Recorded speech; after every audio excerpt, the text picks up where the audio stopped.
నమస్తే, welcome to our channel. నేను పద్మిని. ప్రస్తుతం మనతో పాటు ప్రముఖ ఆధ్యాత్మికవేత్త స్రవంతి గారు, అలాగే హిందూ జనశక్తి ప్రెసిడెంట్ లలిత్ కుమార్ గారు ఉన్నారు. మాట్లాడదాం. ఇద్దరికి నమస్కారం అండి. సో కల్కి అనే సినిమా ప్రతిష్టాత్మకంగా నిర్మింపబడినటువంటి కల్కి ఎటకేలకు రిలీజ్ అయింది. బ్లాక్ బస్టర్ దిశగా ముందుకు వెళ్తుంది. అయితే ఇప్పుడు మిమ్మల్ని పిలిచి ఇంటర్వ్యూ చేయడానికి గల కారణము డెఫినెట్గా పురాణానికి సంబంధించినటువంటి విషయాలు అనేక ఉన్నాయి, కాంట్రడిక్టరీ విషయాలు కూడా డెఫినెట్గా ఉన్నాయి. కాబట్టి ఒకసారి మీ స్పందన కూడా తెలుసుకోవాలని అనుకుంటున్నాను. ఎందుకంటే ఈ జనరేషన్ మనం పర్టికులర్గా చూసుకుంటే ఈ జనరేషన్ ఇతిహాసాల మీద డెఫినెట్గా చాలా చాలా చదువుతున్నారు, నేర్చుకుంటున్నారు, తెలుసుకుంటున్నారు. ఒకవేళ ఎవరైనా పిచ్చివాగుడు బాగితే చాలా రిటార్ట్ గట్టిగానే ఇస్తున్నారు. సో డెఫినెట్గా ఫిల్మ్ మేకర్స్ కూడా జాగ్రత్తగా సినిమాలు తీయాల్సి ఉంటుంది. When you touch mythology stories, mythology అనటం కరెక్ట్ కాదు, ఇతిహాసాల జోలికి వెళ్తే జాగ్రత్తగా తీయాల్సి ఉంటుంది. అయితే కల్కి విషయంలో చిన్న చిన్న కాంట్రడిక్టరీ ఇందాక అన్నట్టుగానే విషయాలు ఉన్నాయి. వాటి గురించి ఒకసారి మాట్లాడుకుందాం. ముందుగా లలిత్ గారు, చూసారా ఫిల్మ్ని? ఎట్లా అనిపించింది? సినిమా పరంగా చూసుకుంటే ఇట్స్ విజువల్ ఫీస్ట్ అండి. చాలా బాగుంది సినిమా. టెక్నికల్గా అంటే ఈ తెలుగు సినిమా లెవెల్ని నెక్స్ట్ లెవెల్కి తీసుకెళ్ళడానికి చాలా మంది ప్రయత్నం చేస్తున్నారు. ఆ ప్రయత్నంలో నాగశ్విన్ గారు కూడా సక్సెస్ అయ్యారని చెప్పొచ్చు. ఎందుకంటే బడ్జెట్ అంతా కూడా స్క్రీన్ మీద కనిపిస్తూ ఉంది. In that way very good. Shranti గారు, మరి మీరు చూసారా ఫిల్మ్ని? నేను ఇంకా ఏం చూడలేదు, కానీ పురాణానికి సంబంధించినటువంటి విషయాల గురించి మనం మాట్లాడుకుందాము. సో ముందుగా లలిత్ గారితో మాట్లాడతాను. సినిమా ఆల్రెడీ చూసారు కాబట్టి. లలిత్ గారు, ఇందులో ప్రభాస్ని కర్ణుడిగా చూపించారనేది అందరికీ తెలిసినటువంటి విషయమే. కర్ణుడు మళ్ళీ బ్రతికి రావటం అనేదే ఫస్ట్ కాంట్రడిక్టరీ విషయం ఖచ్చితంగా. ఎందుకంటే మనకు తెలుసు, యుద్ధంలో గనక మరణిస్తే ఆయన వీర మరణం పొందుతారు, వాళ్ళు ముక్తికి అది మార్గం అవుతుంది. మళ్ళీ రీబర్త్ అనేది డెఫినెట్గా ఉండదు అనేది సనాతన ధర్మం చెప్తుంది. మరి కర్ణుడు బతికి రావటం ఏమిటి అనేది ప్రధానమైనటువంటి క్వశ్చన్. ఒకటండి, సినిమాలో చూడాలా ప్రచారం చేసేసి ఉండుంటే గనక అసలు ఈ డిస్కషన్ పెట్టుకోవాల్సిన అవసరం కూడా వచ్చి ఉండేది కాదు. ఎందుకంటే సినిమా అంత బాగుంది. ఇంకా ఈ పునర్జన్మ వీటికి అంటారా, ఫిక్షన్ మూవీస్కి వచ్చేపాటికి పెద్ద లాజిక్ ఎతకాల్సిన అవసరం కూడా లేదు. సినిమా లాగా చూడాలి. కానీ ఇక్కడ ఫిక్షన్ కి వాళ్ళు చెప్పిన మాట ఏంటంటే, ఇది మహాభారత కథకి ఎక్స్టెన్షన్ లాగా చేస్తున్నాం అన్నట్టుగా చెప్పారు. అక్కడ పెద్ద ప్రాబ్లం వచ్చేసింది. చాలా తప్పు చేశారు అక్కడ. ఎందుకంటే సినిమా పరంగా చూసుకుంటే చెప్తున్నా, సినిమా చాలా బాగుంది, అందరూ చూడొచ్చు కూడా. అదేవిధంగా సినిమా విషయంలో చూసుకుంటే టెక్నికల్ గా ఏదో చెప్తారు కదా, టెక్నికల్ వాల్యూస్, ప్రొడక్షన్ వాల్యూస్ అని చెప్పేసి, అవన్నీ ఏమీ తెలియని నాలాంటి వాడికి కూడా చాలా అద్భుతంగా అనిపిస్తా ఉంది. కానీ అర్థం కాని కాన్సెప్ట్ ఏంటంటే, సినిమా చేసే ముందు వాళ్ళకి అంత ఖర్చు పెడుతున్నారు కదా, ప్రీ ప్రొడక్షన్ లో స్టోరీ సెట్టింగ్స్ చేసుకునేటప్పుడు కొంచెం ఎవరైనా పండితులతో సంప్రదించి ఉండొచ్చు ఇంకాస్త. దాంతోపాటు ప్రజల మనోభావాలు కూడా పరిగణలోకి తీసుకుంటే బాగుండేది. ఎందుకంటే ఈరోజు సినిమాలో మెయిన్ కాన్సెప్ట్స్ ఒకటి, అశ్వత్థామ, తర్వాత కర్ణుడు, అర్జునుడు ఇట్లాంటి వాళ్ళ యొక్క పుట్టుక, అర్జునుడు ఇట్లాంటి వాళ్ళ పుట్టుక గురించి.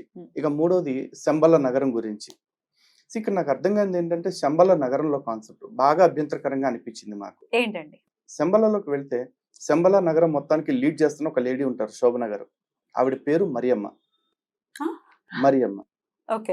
అందులో సోల్జర్స్ పనిచేస్తూ ఉంటారు కొంతమంది. ఆ సోల్జర్స్ పేర్లు ఏంటి అంటే, ఒకటి పేరు లూక్, ఇంకొకటి పేరు ఆండ్రూ. ఏంటి అసలు నాకు అర్థం కాదు. ఇప్పుడు శంబల నగరం గురించి మనం బౌద్ధ గ్రంథాల్లో చూస్తున్నాము. అదే విధంగా కొన్ని హిందూ కథల్లో కూడా శంబల నగరం గురించి ప్రస్తావన వస్తా ఉంది. ఆ ప్రస్తావన వచ్చినప్పుడు అదొక ధార్మిక నగరంగానే చెప్తున్నారు. అక్కడ ప్రజలు, వాతావరణం ఏ విధంగా ఉంటుంది, అక్కడికి వెళ్తుంటే హిమాలయాల మధ్యలో ఉంటుంది అన్నట్టుగా చెప్పారు. కానీ ఇక్కడ శంబలని ఎట్లా చూపించారంటే, ఒక ఎడారిలో ఉన్నట్టుగా చూపించారు. చుట్టూ రాళ్ళు, అక్కడ వర్షం పడటం అంటే అసలు వర్షం పడుతుంది లాస్ట్ లో. ఈ దీపికా పడుకొని ఫస్ట్ టైం ఎంట్రీ వెళ్ళిన తర్వాత ఆ వర్షం పడే సీన్ చూడంగానే వాళ్ళకి ఎన్ని శతాబ్దాల తర్వాత, ఎన్ని సంవత్సరాల తర్వాత వర్షం పడిందిరా బాబు మురిసిపోతూ ఉంటారు. అంటే కరువు కాటకాలతో కొట్టుమిట్టాడుతున్న ప్రాంతం లాగా చూపిస్తారు. కలియుగంలో పచ్చగా పరడి వెళ్ళేది, అనంత సిరులతోటి ఉండే నగరంగా మనకి చెప్తున్నారు. అలా పెట్టారు. దానికి తోడు అక్కడ ఉండేదంతా ఎవరు అంటే, సర్వమత సమ్మేళనం లాగా, సర్వప్రాంత సమ్మేళనం లాగా ఆఫ్రికన్స్ ఉంటారు, నైజీరియన్స్ ఉంటారు, చైనీస్ ఉంటారు, అన్ని ప్రాంతాల వాళ్ళు కనిపిస్తూ ఉంటారు సినిమాలో. వాళ్ళ పేర్లు చూస్తేనేమో మరియమ్మ, ఆండ్రూ, రోనీ, ఇవి ఏంటి మా పరిస్థితి అసలు ఏంటి అసలు అక్కడ ఏం చెప్పాలనుకుంటున్నారు డైరెక్టర్ గారు? చెప్పాల్సింది. ఎందుకంటే సినిమా ఆద్యంతం ఒకటే కాన్సెప్ట్. అన్ని వర్గాల వారిని డిసప్పాయింట్ చేయకుండా ఉండటం కోసం ఈ పాయింట్ ని ఇలా తీసుకున్నారని అనుకోవచ్చా? అన్ని వర్గాల వారిని సంతుష్టీకరణ చేసేలాగా తీయాలి అనుకున్నప్పుడు ఆ మహాభారతం అనే ట్యాగ్ ఒకటి తీసేస్తే బాగుంటుంది కదా. తీసేసి మిగతా కథ మీరు ఏం తీసుకున్నా కూడా మాకు అభ్యంతరం లేదు. ఎందుకంటే మీకు అద్భుతమైన యాక్టర్స్ దొరికారు కాస్టింగ్. ప్రభాస్ గారు కావచ్చు, లేకపోతే అమితాబ్ బచ్చన్ గారు కావచ్చు, ఇంకా సీనియర్ యాక్టర్స్ చాలా మంది ఉన్నారు. అఫ్ కోర్స్ అర్బన్ నక్సల్సే అయినా సరే కమల్ హాసన్, దీపికా పడుకోన్ లాంటి వాళ్ళు కూడా ఉన్నారు. వాళ్ళు మంచి యాక్టర్సే, కాదనట్లేదు. అంత మంచి కాస్ట్ పెట్టుకున్నారు కదా, చేసుకోండి. మరి మా మహాభారత గ్రంథాలని మహాభారతం అని కాదండి, సినిమా వాళ్ళందరికీ ఓవరాల్ గా మేము చేసే పీడ ఒక్కటే. ఎప్పుడు కూడా మా గ్రంథాల జోలికి వచ్చేప్పుడు మా గ్రంథాల్లోని ఘట్టాలని సినిమాలుగా తీసేటప్పుడు కాస్త డబ్బులు పెడుతున్నారు జాగ్రత్తగా కదా, ఆ డబ్బులతో పాటే కాస్త ఒళ్ళు కూడా దగ్గర పెట్టుకుంటే బాగుంటుంది కదా అని చెప్తున్నాం అంతే. రైట్. ఈ పాయింట్ ని మీరు ఎలా చూస్తారు? అంటే ఇందాక వారు చెప్పినట్టుగానే శంబల నగరం ఊహ చేసినప్పుడు కూడా చాలా అందమైనటువంటి ప్రదేశం. ఒక బ్రాహ్మణ కుటుంబానికి సంబంధించిన ఇద్దరు భార్యాభర్తలు, ఆ జంటకి స్వామి పుడతారు. రెక్కల గుర్రం మీద స్వామి వస్తారు, చాలా అందమైనటువంటి స్వరూపంలో అని చెప్పి వింటుంటేనే మనం విజువల్ చేసుకుంటే చాలా బ్యూటిఫుల్ గా అనిపిస్తుంది. మరి ఇట్లా రకరకాల ప్రాంతాల వాళ్ళు ఉండటం అక్కడ, లేకపోతే ఎడారిగా ఉండటం అనే పాయింట్ మీకు ఎట్లా, వాట్ యు సే అబౌట్? శంబాలి నగరం గురించి ఎలా చెప్పి ఉండాల్సింది అని అంటే, మనం బాబా మూవీ చూసాము, రజనీకాంత్ గారి మహావతార్ బాబాజీని ప్రత్యక్షంగా చూసినట్టు నేను చాలా ఫీల్ అయ్యాను. అని అంటే మహావతార్ బాబా గారు హిమాలయాల్లో అలానే ఉంటారు, అలానే కూర్చుంటారు, అలానే మాట్లాడతారు అని చెప్పి. అంటే ఒక ఆధ్యాత్మికమైన నగరం గురించి చెప్పేటప్పుడు అంత సార్ చెప్పినట్టుగా అంత ఒళ్ళు దగ్గర పెట్టుకొని చూపించాలి.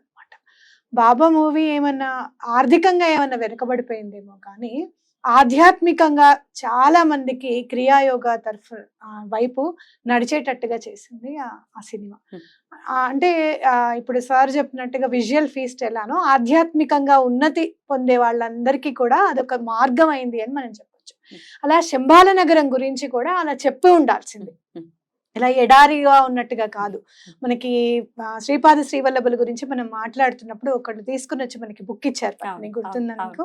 అందులో పాదాలు చూస్తే స్వామివి హిమాలయ పర్వతాల మీద వాళ్ళు వెళ్ళినప్పుడు స్వామి ప్రత్యక్షంగా వచ్చి మామా బాగున్నావా అని చెప్పి మల్లాది వారిని ప్రశ్నించడము.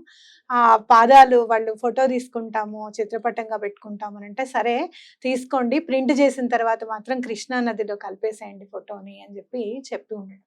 అట్లా ఎన్ని సంవత్సరాలైనా 33వ తరం అప్పుడు ఈ పుస్తకం బయటికి రావాలా వద్దా అన్నప్పుడు, నేనైనా కాదా అని అనుకున్నప్పుడు గాణగాపురం నుంచి ఆయనకి ప్రసాదం అందించడం మల్లాది గారు. అంటే భగవంతుడు కనపడ్డాడు అని అంటే ఖచ్చితంగా ఆయన ఒక మాట చెప్పారు అని అంటే అది ఇలానే ఉంటుంది, అలానే జరుగుతుంది అని మనం నమ్మాలి. శంబాల నగరం గురించి తెలిసిన వాళ్ళ గురించి అయినా, లేకపోతే అలాంటి ఆధ్యాత్మికంగా ఉన్నతి పొందిన వాళ్ళని, ఇప్పుడు క్రియాయోగ చేసిన వాళ్ళే కావచ్చు, లేకపోతే హీలింగ్ చేసే వాళ్ళు చాలా మంది ఉంటారు. అంటే ప్రత్యక్షంగా మనోనేత్రంతో ఆ నగరాన్ని చూసిన వాళ్ళని ఆ నగరం ఎలా ఉంటుంది అని అడిగి అలానే చిత్రీకరిస్తే బాగుండేది అని నా మనసుకు అనిపించింది. తప్పకుండా తప్పకుండా చెప్ప. అయితే మళ్ళీ పుట్టటం అనే టాపిక్ కూడా మనం మాట్లాడుకోవాలి. కర్ణుడు మళ్ళీ పుట్టటం అనేది కూడా ఒకసారి చెప్పండి లలిత్ గారు. ఒకటండి, సనాతన ధర్మం ప్రకారం చూసుకుంటే పునర్జన్మకు పాసిబిలిటీ ఉంది, కానీ ముక్తి పొందాక కూడా ఉంటుంది. కాకపోతే ఈ సెక్యులరిజం అనే అంటే మహాభారతంలో అయితే ముక్తి పొందినట్లు ఎక్కడ చూపించలేదు, వీర స్వర్గం పొందినట్టు. వీర స్వర్గం పొందటం, ముక్తి పొందటం ఒకటి కాదా? స్వర్గం తర్వాత ఎట్లా ఉంటుందంటే క్షీణే పుణ్యం మధ్యలోకం విశంతి అని భగవద్గీత వచ్చేస్తారనా? పుణ్యం క్షీణించిన తర్వాత అవకాశం ఉంది మళ్ళీ పుట్టడానికి, కాబట్టి ఓకే అయ్యి ఉండొచ్చు, పాసిబిలిటీ లేకపోలేదు. కాకపోతే ఇక్కడ మనం తీసుకోవాల్సింది ఏంటంటే, ఈ సినిమాలో మితిమీరిన సెక్యులరిజం, మీరు పౌరాణిక కథల్ని చూపిస్తున్నప్పుడు వాళ్ళు ఏం చెప్తారంటే, జొరాస్ట్రియన్స్ అనుకుంటున్న జెందావెస్తా కావచ్చు, లేకపోతే క్రైస్తవులు అనుకుంటున్న రెండవ రాకడ కావచ్చు, హిందువులు అనుకుంటున్న కల్కి కావచ్చు, ఇవన్నీ కూడా ఒక్కడే అని చెప్పేసి చెప్తారు. ఇవన్నీ ఒక్కడే అయితే మరి యేసు ఎవరు? యేసు కూడా దశావతారాలతో భాగం అవుతాడా? కలిపేస్తారా? జెందావెస్తా ఎవరు? జెందావెస్తాలో అహుర్మాజా ఎవరు? అసురమజ కూడా అప్పుడు హిందూ దేవుళ్ళ లెక్కలోకి రావాలి. కలిపేస్తున్నారా? మీ సినిమా మీరు వ్యాపారం కోసం తీసుకోండి, అన్ని వర్గాల్ని సంతుష్టీకరణ చేసుకోండి, మేమేం చేయటానికి లేదు, మీ వ్యాపారం మీ డబ్బు. కానీ మా గ్రంథాలను అడ్డం పెట్టుకుని తీసేటప్పుడు మాత్రం ఇట్లాంటి పైత్యాలు దూరం పెట్టుకుంటే మాకు సంతోషంగా ఉంటుంది. అండ్ మరోవర్ అశ్వత్థామ ఎంట్రీ సినిమాలో చూడాల్సిందండి. అశ్వత్థామ బ్రహ్మశిరోనామకాస్త్రాన్ని ప్రయోగించడం, అది బ్రహ్మాస్త్రాన్ని ప్రయోగించడం, ఆ తర్వాత అర్జునుడు బ్రహ్మాస్త్రాన్ని ప్రయోగించడం, తర్వాత అర్జునుడు ఉపసంహరణ చేసుకోవటం, అశ్వత్థామకి ఉపసంహరణ విద్య లేకపోవటం వల్ల కాస్త ఇబ్బంది జరగటం, ఆ తర్వాత కృష్ణ పరమాత్మ వచ్చేసి ఇవన్నీ జరిగింది. కానీ సినిమాలో ఎలా చూపించారంటే అశ్వత్థామ ఉప పాండవుల్ని వాళ్ళందరినీ దుష్టద్యుమ్నుని అందరినీ చంపేసిన తర్వాత కృష్ణుడు మాట్లాడటానికి వస్తే కృష్ణుడిని చంపటానికి కృష్ణుడి మీదకు కూడా దాడి చేసినట్లు, ఆ తర్వాత కృష్ణుడు అశ్వత్థామ నుదుటి ఉన్న ఆ మణిని పీకేసినట్లుగా, శివమణి యాక్చువల్లీ ఆ శివమణిని పీకేసినట్లుగా చూపించారు. కాదండి మామూలుగా విన్నదైతే లేదు, శివుడే వ్యాస భారతంలో చాలా కృష్ణుడే స్పష్టంగా పీకేసి. ఉందండి. ఆ మణిని తను చేసిన తప్పుకి ప్రాయశ్చిత్తంగా వ్యాస మహర్షి నువ్వు అది ధర్మరాజు పాండవులకి ఇచ్చేసే అని చెప్పేసి చెప్తారు. ఆ తర్వాత అతను ఓకే అతనికి ఇష్టం లేకపోయినా వ్యాసుడి మాట కాదని లేక తీసి ఇచ్చేస్తాడు. ఆ తర్వాత తనంతట ఆ తానే మణి పెకిలించి ఇచ్చేస్తాడా? తానే పెకిలించి ఇచ్చేస్తాడు. ఆ తర్వాత ఆ మణిని ధర్మరాజు ధరించినట్లుగా భారతం చాలా స్పష్టంగా ఉంది. ఓకే. కానీ ఇవన్నీ చూపించుకుంటే అదేదో కృష్ణుడు మళ్ళీ ఇతనితో కృష్ణుడిని ఫైటింగ్ తరమడం చేసి ఏంటి? కృష్ణుడిని చంపడానికి బల్లెంతో దాడి చేస్తే కృష్ణుడు ఇతన్ని ఫైటింగ్ చేసి తన్ని కృష్ణుడు పీకి ఎక్కడికో విసిరేసినట్లుగా చూపించారు. ఓకే. అది ఎవరికో దొరికింది. మళ్ళీ అదేమన్నా అలంకారం అండి లేకపోతే ఒక నెక్లెస్ మళ్ళీ పెట్టుకోగానే అదే వచ్చేయడానికి? సో హాస్యాస్పదంగా అనిపిస్తుంది. ఇక రెండోది వచ్చేసి ఆయుధాల విషయంలో అర్జునుడి గాంధీవం దొరుకుతుంది. ఆ గాంధీవం విషయంలో సమ్ ఇల్లాజికల్ సీన్స్ ఏవో పెట్టారు. అది టెక్నికల్ గా కాబట్టి దాని గురించి మనకు పెద్ద అభ్యంతరం లేదు. ఆ వాళ్ళ సినిమా వాళ్ళు పడతారు. కానీ ఆ గాంధీవాన్ని కూడా ఢీ కొట్టగలగాల ఆయుధం కర్ణుడి దగ్గర ఉంటుంది, ఓ చేతి కర్ర. ఆ చేతి కర్రతో కర్ణుడు అర్జునుడిని కృష్ణుడు అందరూ కలిపి ఉండగా కూడా అర్జునుడిని భయపెట్టినట్లుగా చూపించారు. అసలు అర్జునుడికి అటువంటి అది కర్ణుడి దగ్గర అటువంటి ఆయుధం ఉన్నట్లు ఎట్లాంటి గ్రంథాల్లో కూడా ప్రస్తావన లేదు. ఉన్న ఆయుధాలే ఆయనకి గుర్తురాక యుద్ధంలో చాలా ఇబ్బందులు పడ్డాడు. లేని ఆయుధాన్ని తీసుకొచ్చి అర్జునుడి మీదకి దాడి చేసినట్టు అర్జునుడిని భయపెట్టేసినట్లుగా చూపిస్తా ఉన్నారు. ఇట్లాంటి వక్రీకరణలు ఎలా చూడొచ్చు అనుకోవచ్చు? ఎలా చూడాలో నాకు అదే అర్థం కావట్లేదండి. ఎందుకు చూడాలో ఫస్ట్ అర్థం కావట్లేదు. బాధాకరంగా చూడాలి, ఎందుకంటే కర్ణుడిని ఎలివేట్ చేయడం. ఎగ్జాక్ట్లీ నా క్వశ్చన్ కూడా అదే. మనం చాలా మంది చాలా సార్లు చూస్తాం రావణాసురుడిని హీరోగా ఎలివేట్ చేస్తుంటారు, దుర్యోధనుడిని హీరోగా ఎలివేట్ చేస్తారు, అలాగే కర్ణుడికి ఉండేటటువంటి సింపతి కారణంగా హీరోగా ఎలివేట్ చేస్తారు. ఎలా కర్ణుడు హీరో అవుతాడు? నీ 5 భర్తలు ఓడిపోయారు, వచ్చి దుర్యోధనుడు తొడ మీద కూర్చో అని చెప్పాడు.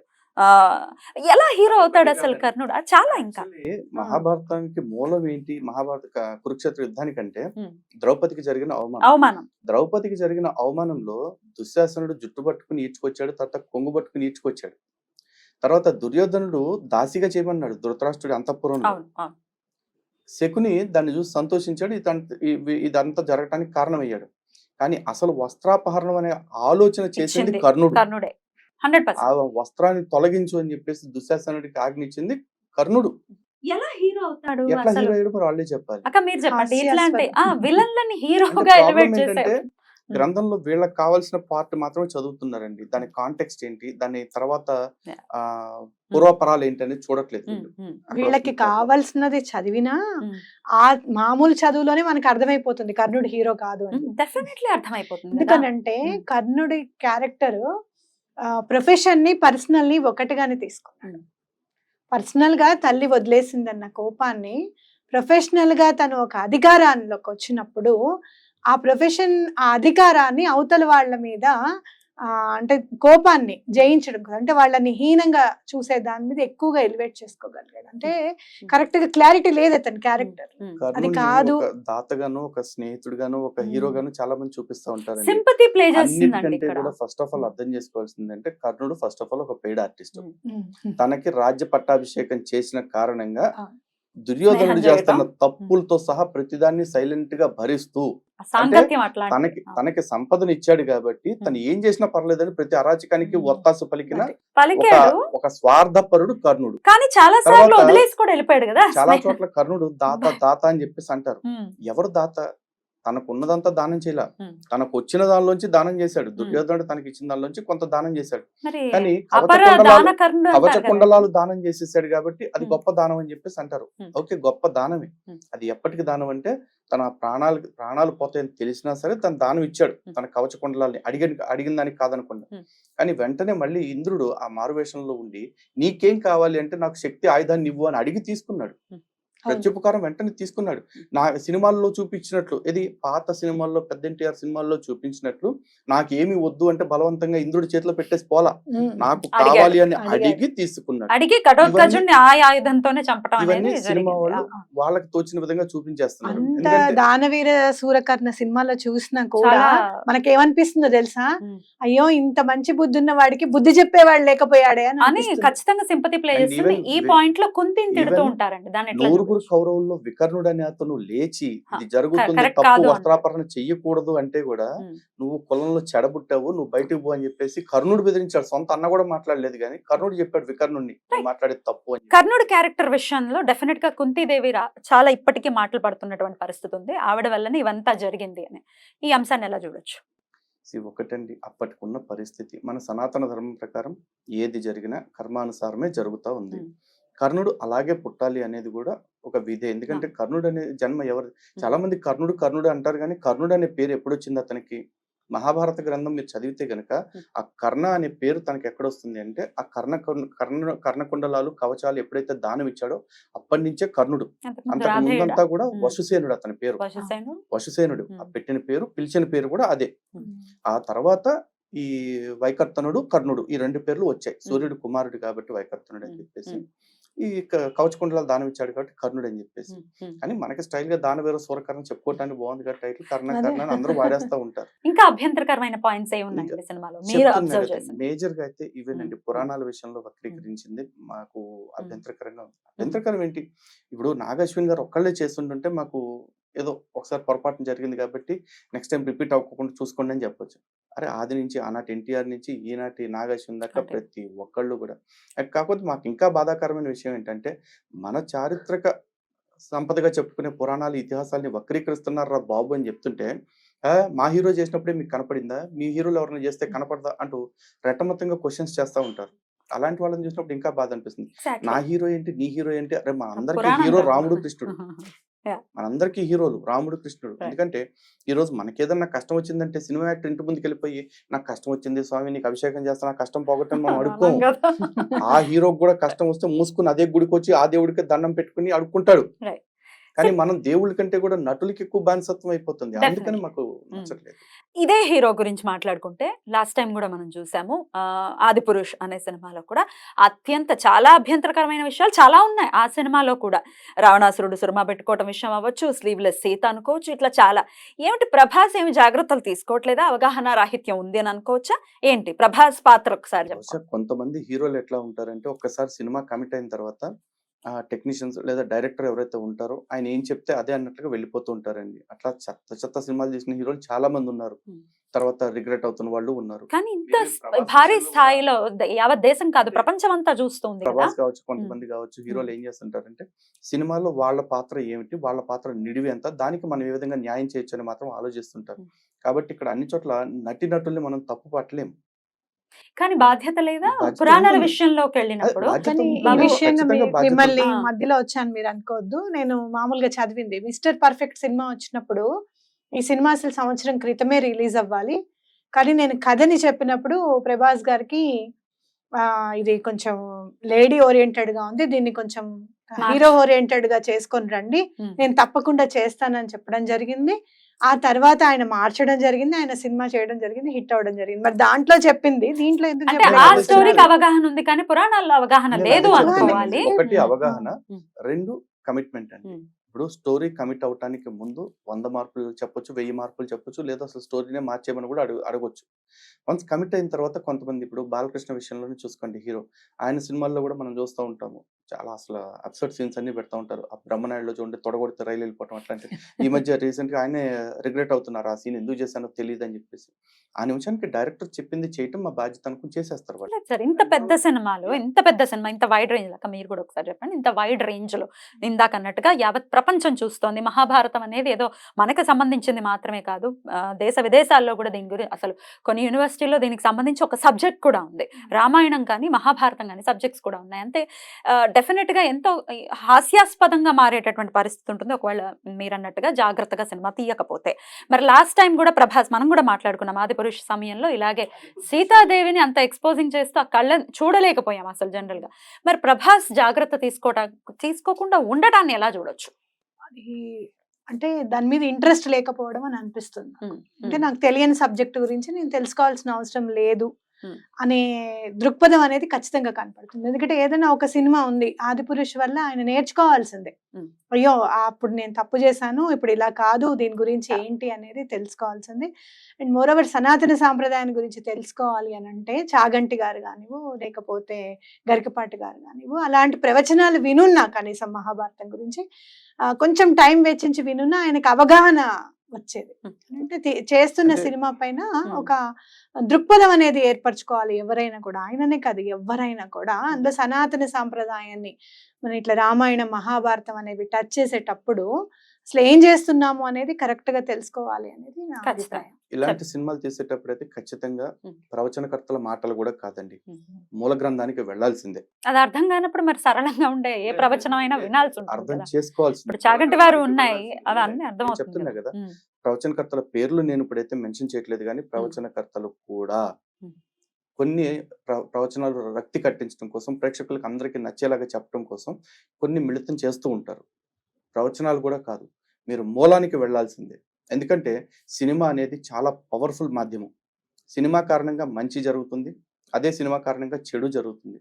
అలాంటి సినిమా ద్వారా పౌరాణిక ఘట్టాలని చెప్పాలి అనుకుంటే ఆ పురాణం యొక్క విలువ పెంచేలాగా తీయగలిగితే తీయండి.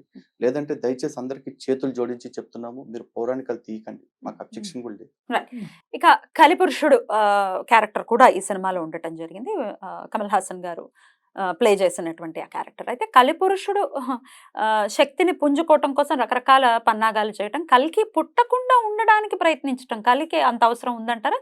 ఈ కలి మొత్తం అంటే ఈ యుగానికి మొత్తం ఆయనే ప్రాతినిధ్యం వహించేటటువంటి పరిస్థితి ఉంది కాబట్టి. అంటే కలి ఈ యుగంలో చెడుని పెంచడానికి, మంచిని రాకుండా ఉండటానికి చూస్తాడు కాబట్టి కలికిని రానివ్వడు అనేది లాజికల్ గా ఉండటం కోసం తన శక్తికి మించి ప్రయత్నం చేస్తూ ఉంటారు. కానీ ఎండ్ ఆఫ్ ద డే భగవత్ శక్తి ముందు ఏ శక్తి ఆగదు, అది జగద్విదితమే. కాకపోతే సినిమాలో దాని పరంగా చూసుకుంటే ఓకే, సినిమాటిక్ గా తీసుకెళ్లారు అని అనుకోవచ్చు. మళ్ళీ పార్ట్ 2 కూడా ఉండబోతోంది, ఎందుకంటే ఇంకా కలికి పుట్టలేదు, కలికి ఇంకా పుట్టలేదు కాబట్టి మరి ఎట్లా ఉంటుంది, ఎక్స్పెక్టేషన్స్ ఉన్నాయి? నేను చెప్తున్నా కదండి, ఇట్లాంటి సినిమా పురాణాలు నిజంగా యూత్ కి తీసుకువెళ్తుంది అంటే కనుక డెఫినెట్ గా మేము స్వాగతిస్తాము. కాకపోతే పార్ట్ 2 కైనా సరే ఇట్లాంటి కల్పితాలు జోడించేటప్పుడు ఆ పాత్రల యొక్క ఔచిత్యాన్ని, ఉదాత్తతని తగ్గించకుండా ఉండేలాగా చేసి ఆ జాగ్రత్తలు తీసుకుని తీయమని చెప్తామండి సలహా. రైట్ అండి, thank you so very much. ఎందుకంటే పురాణాల గురించి డెఫినెట్ గా పురాణానికి సంబంధించిన సినిమా వచ్చినప్పుడు బాధ్యత ఉంది ఖచ్చితంగా. హాస్యాస్పదం అవ్వకూడదు, లేకపోతే ఇట్లా వాళ్ళ దృష్టికి వెళ్ళాలి. నెక్స్ట్ టైం అయినా అట్లీస్ట్ ఇట్లాంటి పొరపాట్లు జరగకుండా ఉండాలి అన్న ఉద్దేశంతోనే ఈ ఇంటర్వ్యూ చేయడం జరిగింది. చెప్పండి. ఒక చిన్న లైన్ అండి, ప్రేక్షకులకు చెప్పాల్సింది ఇక్కడ ఏంటంటే, మేమెవరం కూడా సినిమా వ్యతిరేకం కాదు, సగటు సినిమా అభిమానులే. సినిమాలు మేము చూస్తాం, మేము ఆదరిస్తాం. కానీ సినిమా పేరుతోటి మన చరిత్రని, మన భక్తిని, మన దేవుణ్ణి అవమానిస్తానంటే మాత్రం దయచేసి గుర్తుపెట్టుకోండి, మన అసలు హీరోలు, మన చారిత్రక పురుషులు, వాళ్ళ తర్వాతే ఈ నటులందరూ కూడా. ఆ ఒక్క ప్రయారిటీని మాత్రం గుర్తుపెట్టుకోమని విజ్ఞప్తి చేస్తున్నాం. తప్పకుండా ఇద్దరికి కూడా కృతజ్ఞతలు. నమస్కారం అండి. నమస్కారం.